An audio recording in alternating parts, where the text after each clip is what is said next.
Hello everyone, my name is Kat. I'm one of the Oxvloggers coming to you today from my home in Germany. As a reminder, I'm finishing up a master's in neuroscience at the moment at Teddy Hall. Last year I did a master's in experimental psychology at St. Anne's. Now I'm at Teddy Hall. Next year I will be doing a DPhil in the Department of Physiology, Anatomy and Genetics, and it'll be at Keble College, so jumping around a lot. But yeah, so anyways, hello, welcome. You may have noticed the sudden super increase in quality of this video. That's because I'm no longer shooting on my iPhone 6.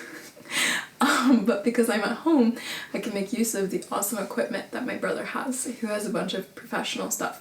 So let's hope this is much better. Also, yes, I shaved my head just for fun. No, like, concerning reason. I just figured it would be a fun thing to try. I've always wanted to do it. And I figured no better time than this self-isolation period to do so. Also, I have my trusty assistant with me today. Let me show you. This is Mimo. Say hi, Mimo. Mimo is sleepy. I just picked her up. But yeah, so she is sleeping in front of me, providing me with some support. Maybe she'll just stay on my arm for a while. Anyways, so today I wanted to talk to you a bit about kind of what Oxford is doing at the moment regarding the COVID-19 pandemic and what's it like to be an Oxford student during this time. So I have my iPad, and it has what is the name of this website? So it's from the Oxford website. It's the Coronavirus Advice and Support for Students, which is just like a summary of a bunch of things they've been emailing us. It is publicly accessible, so if you want to check something out, even if you're not yet a student and you're just curious, might as well. Mimo, you have a knot. Sorry, I am petting Mimo, you can't see in the frame. But yeah, so the major thing that happened is that all students who were able to return home have returned home. So I am now in Germany. Most people in my course are at home except for those that weren't able to travel. And so that may have been that their flights were cancelled. So one girl from my course, she is from Canada and she was trying to fly home, but her flight got cancelled and now she's stuck in Oxford. There are people in my course from China that were able to return home, which is great, but they're currently in a quarantine hotel, which I think is an amazing initiative, by the way, from the Chinese government. Sorry, if I'm looking down, it's because my brother gave me this, like, screen to, like, monitor myself, so I can actually see myself talking. But it's obviously, like, the camera is up here and the screen is down here, so if I look down, that's where I'm looking. I'm also looking at Mimo. Yeah, so we are home. And what that means for me and other people that are on a master's course that are doing research that need to do a thesis, and really also for DPhil students that are research, like on the website they're classified as postgraduate research students. But yeah, so what that means for us is excuse me, we had to close down our labs. So the lab I work in is in the Department of Physiology, Anatomy and Genetics, and I do behavioral research with mice. And kind of very abruptly, the message went from business as usual, just carry on as long as we can, to we are shutting down tomorrow type situation. And so I was not able to finish my research project, which is very annoying because the data that I have collected, basically I'm training mice on a task, things like that. So unfortunately, I didn't have enough time to train them for them to actually learn. So the main conclusion of my thesis at the moment is my mice didn't learn yet. So that's very unfortunate. Thankfully, our department gave us a 2-week extension on our thesis. So this is a rotation project. It's not a 1-year kind of research project. It's a rotation project supposed to only take like 12 weeks or something like that. And so they gave us an extension of 2 weeks, I believe, to April 27th when we have to submit our thesis, which is great because it, you know, accommodates for people having to traveling back home, understanding that you may not have the space at home to work in the same fashion as you would have in Oxford. You may have to take care of people around you. You may have to help your family in some way, things like that. So that's pretty great. Obviously it's not going to change the results of my thesis because I can't collect more data. So right now everything is just kind of like, I just left it. If you're worried about my mice, don't worry, they're okay. Animal welfare is still given. There are still animal caretakers coming in every day, making sure all animals are doing well. So my animals are just hanging out, waiting for me to come back, hopefully at some point reasonably soon. But we'll see. Some of the interesting things that have happened, as most universities, we are now moving into remote learning. So for Trinity term, which is starting at the end of April, we will only have remote lectures. So it can either be through Zoom or Microsoft Teams we use for some reason, or they're just pre-recorded by the lecturers depending on what they want to do. So yeah, we'll just kind of have that, and we are only assessed next term via essays anyways, so it's not that big of a difference for us as it is for others that have exams. And so for students that have examinations, whether they're master's students or undergraduates, especially undergraduate finals, they're kind of doing an online open book type examination, which is very interesting because from my experience, especially comparing it to the US, where I was for my undergraduate, things are much stricter here in terms of how you take the exams, what you're allowed to bring into the exam. Like, you're not even allowed to bring like food, snacks, all of that. In the US, in my college, it would literally be, we would just, you know, rock up to the classroom, the professor would give everyone their exams, and then most of the time they would just leave because they were like, I'm not going to sit here and wait. So we were literally unsupervised, and the college just trusted us not to cheat, and I didn't ever see anyone cheating, but we'll see. So yeah, and so Oxford will kind of set up this honor code that they'll expect everyone to sign, and just hopes that people, you know, won't cheat. But the thing about an open book assessment is obviously different, and there are guidelines on the website of kind of how to prepare for them, what to expect, and they also obviously take into account that some people may not have the space to take an exam in their home, either due to lack of equipment, lack of stable Wi-Fi, or simply a quiet place. And so I was just reading that if that happens to you, if you're in that situation, then you can contact your college and they'll work on finding a solution for you. And the exam can also be taken over a 24-hour time period. I believe like the time you have to actually sit and write your essays is still limited to probably the 3 hours or so, but it's over a 24-hour time period when you can start, which accommodates for different time zones, because obviously we can't all start at 9 a.m. UK time when someone is like 7 hours ahead or behind. No one wants to write an essay in the middle of the night, like that's not fun. So yeah, that's kind of what's happening.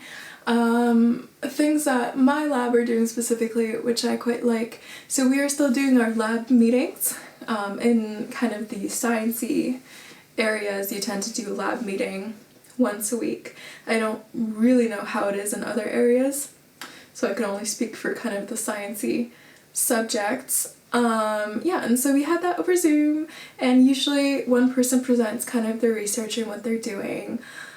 Last time we did it, we literally just had a chat and just wanted to make sure everyone was okay, and it was quite funny and interesting.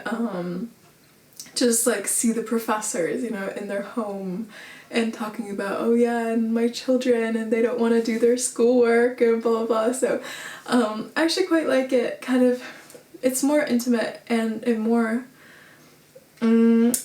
makes the professors and the people who, you know, are really high ranked and they're, you know, professors at Oxford, where you would think, oh my god, a professor at Oxford, but really they're just hanging out in their home, like, with their dog and stuff. And I actually quite enjoy that because it makes them seem so much more approachable. And it's good to see that side of people, even if obviously they don't, like,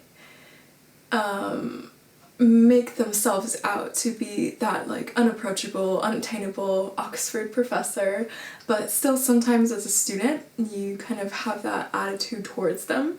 I know I certainly did in the beginning. I was, like, very concerned, and then when professors were like, oh, just call me by my first name, I'm like, oh my god, I would never dare. And now I'm just like, yo, what up, Andy? Like,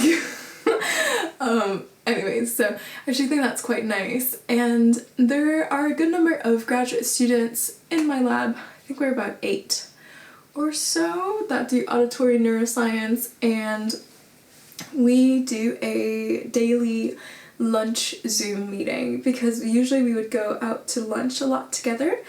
Either, for example, to St. John's College, which is very close to our department, and one of the grad students is at St. John's and they have really cheap lunch, so we would go and, like, take advantage of that, or we would go to the cafe in our building and stuff like that. And so obviously we can't do that anymore, but that provided, like, a main socializing point for us, and also a way for us to discuss, you know, sciencey subjects, and discuss our research in a very informal setting, and maybe help with brainstorming and things like that.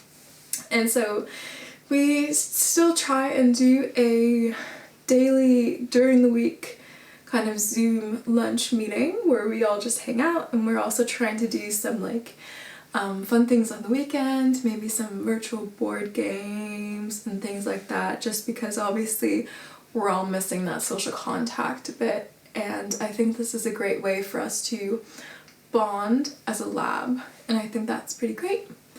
Obviously the professors are really stressed as well. I know my PI, she's quite young, and she has a 4-year-old child, and her husband are obviously both at home, both have to do work, they're both working, and so they do, like, alternate day. On one day one of them takes care of the kid, and then the other day they get to work, and then they kind of swap roles. And so because of that she's less available and more stressed, and I'm currently trying to write funding applications so I can actually pay for my PhD, which is a weird thing, in my opinion. Anyways, but that could be, like, a whole other topic for a video, because, like, for example, in Germany, if you get into a PhD program, you're paid, like, you get a salary. In the US, at least in science, you get a stipend and stuff. And then in the UK, in a lot of places, it's just like, well, you're welcome to do your PhD with us, but find your own money to survive. Which is weird, but it's fine, we're dealing. Mimo, my cat, is currently, like, curled up, and I wish I could show you guys, but we have this whole, like, tripod set up, so I can't show you, but it is adorable.